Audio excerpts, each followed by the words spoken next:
Hey everybody, it's Jason with Parallel Reality coming back with you here today with an article from Red State dated October 6th. And it says Hillary Clinton suggests psychopathic response to Trump supporters. And I saw what she had said a couple days before this, or whenever it was when this article was posted, that is. And yeah, I kind of thought, like, yes, we need to talk about Hillary Clinton, just Hillary Clintoning. So let's go ahead and see what the old witch has to say here, in case you haven't heard already. Says despite losing two presidential elections and wandering the woods, that's a good line. Hillary Clinton still manages to be the apple of every globalist's eye. The political grift never stops, and if Clinton isn't raising money for her own scam charity, she's probably appearing at some security conference or being interviewed by some far left apparatchik. So that brings me to Clinton's latest appearance on CNN with Christiane Amanpour, who is no saint by any stretch of the imagination, in which he delivered this psychopathic idea for how to deal with Trump supporters. And I'm not going to play the embedded clip because basically it says what you can see right there on the screen print from Twitter. I'm not going to call it X. It says at some point there needs to be a formal deprogramming of the cult members. Well, Hillary, I hate to be the one to break it to you, but the MAGA people aren't the ones in a cult. Uh, it's kind of you, but let's keep going on here. She said, more specifically, it said, there have been very strong partisans in both parties in the past, and we had very bitter battles over all kinds of things gun control and climate change and economy and taxes. But there wasn't this little tail of extremism waving, wagging the dog of the Republican Party as it is today. And I'm going to stop that quote right there and say there isn't any of that extremism. The MAGA people aren't extremists. Okay. Like the people that are trying to push things onto you or trying to force things onto you, I should say, that you didn't ask for are the actual extremists. And Hillary, I'd hate to break it to you, but that's you. So our quote continues, it says, and sadly, so many of those extremists, those MAGA extremists, take their marching orders from Donald Trump, who has no credibility left by any measure. That's debatable, but I'd say, I mean, Hillary Clinton talking about someone else not having credibility is let's just say that she doesn't really want to look in the mirror because that's definitely her. And so she continues. She says he's only in it for himself. He's now defending himself in civil and criminal actions. And when do they break with him? At some point, maybe there needs to be a formal deprogramming of the cult members, but something needs to happen. So essentially, what Hillary is saying here is that there need to be gulags. And if you are someone that if you're a right leaning person or even MAGA, then you need to go to the gulag and be re educated. And the like how many good people in history, like how many of like the good people do you hear saying stuff like this? It's only the bad people. It's only people like Mao, Stalin, a certain funny mustached World War II German guy, people like that say this sort of crap. And if you're saying crap like this, you are not the good guy. You are very much the villain here. But it is Hillary Clinton, so, we kind of knew that already because she is a villain. So back to the article, it says there's a lot to unpack here, beginning with the fact that Clinton is obviously the least self-aware person on the planet. Yeah, as I said. So long before Trump showed up, extremists were wagging the dog of the Democratic Party.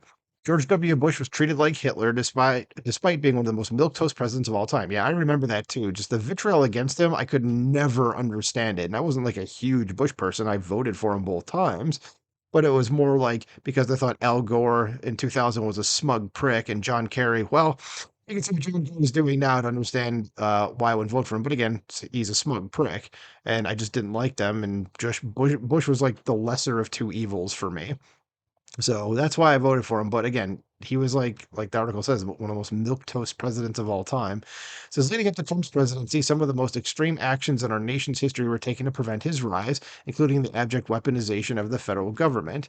As for Clinton to cry about extremism is laughable. Never mind her actual policy positions, including supporting abortion until birth. Yes.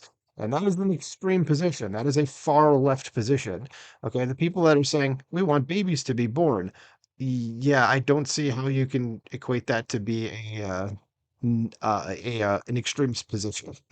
Okay, so she also has no room to lecture anyone on credibility, given she was the primary pusher of the discredited Steele dossier. That's correct, and she's still pushing it. By the way, she's still saying it was all real, even though it's been completely debunked it, and we know it was her that did it. Because further, the only reason she didn't have to defend herself in a criminal action is because of Republican weakness. That's correct. Says Trump's DOJ let her off the hook despite the fact that she clearly broke the law, and there's a lesson there which I'll get to, says the author. Says, regardless, it's astonishing to see how easily she suggests the use of re education camps for those who oppose her and her party. The use of the word formal doesn't leave anything to the imagination. Given her comment, is there any question she and others wouldn't throw Republicans into makeshift gulags if they could? No, they totally 100% would. And they'd feel like they were the good guys. And remember, every villain everywhere, and it doesn't even matter in actual history or on like TV shows or movies you watch, they always think they're the good guys. They always think their actions are justified. Okay? Mao and Stalin thought that they were the good guys too, that this needed to be done. It turns out that, oh yeah, they killed tens of millions of people. And that could easily go this way and that way in this country. So yeah, let's keep going here. It says to make the scene even worse, Port actually starts laughing about it during the exchange. Again, she is a complete partisan. She's not someone that you should trust with the news, as you know, because it's so hilarious to suggest formal deprogramming of one's political opposition. Does CNN have any standards at this point? That's a rhetorical question. Yeah, the answer to that is absolutely no. CNN is garbage. This claim's absurdity didn't stop there, though. While appearing at Georgetown University, she claimed that the biggest challenge to women's peace is men starting wars. And what does this say here? So Hillary Clinton is asked the biggest challenge to women's peace around the world. I think the biggest challenge is men starting wars. She said it seems like they don't have enough to do. Hillary, I think you're part of the problem here. I mean, you were the Secretary of State, right? So it says Clinton isn't stupid. She's just shameless. We are talking about a woman who started a war in Libya. Yeah, I couldn't remember right there when I was reading that comment, but that's what it was. Started a war in Libya that killed hundreds of thousands and turned that downtrodden nation into a literal modern day slave market. Clinton has never met a war she didn't want to support, and she's been integral in the propagation of many deadly, ill advised conflicts. To blame men for all the world's problems is to ignore her own disastrous record, something she's gotten really good at over the years. And also go look up, for people that don't think women have any hand in starting wars, go look up Victoria Newland. You're welcome. Because lastly, I'll return to the idea that we can learn something from this, namely, never let a Democrat off the hook. I understand that Trump felt he could attain some level of national unity by following his election by doing so, but that clearly didn't work. Yeah, and I'm not for that at all anymore. It's no, you got to prosecute these people when they do something wrong. But instead, the left just doubled down, and whenever a Republican returns to the White House at some time in the future, whether it be in 2024 or beyond, the laws must be enforced equally. Democrats must be made to play by their own rules. Anything less is unacceptable.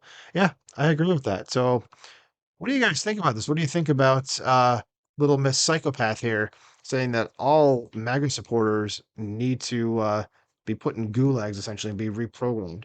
Let me know what you think in the comments below. Like, share, subscribe, and I'll talk to you soon. Bye.